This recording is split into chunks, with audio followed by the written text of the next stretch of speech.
What's the meaning of Beowulf?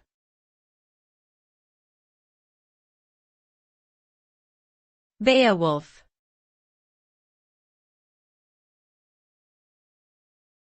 Beowulf.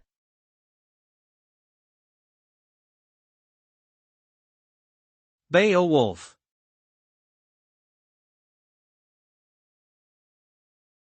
Beowulf.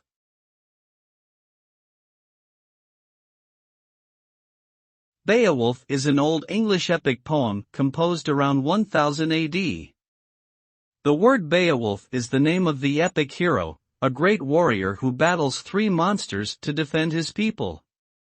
The etymology of the name Beowulf is debated, but it is generally thought to mean Beowulf or bear wolf, which could be interpreted as a reference to the hero's fierce and protective nature. Beowulf is considered a masterpiece of Anglo-Saxon literature and has influenced countless works of fiction and film. Its themes of heroism, loyalty, and the conflict between good and evil continue to resonate with modern audiences.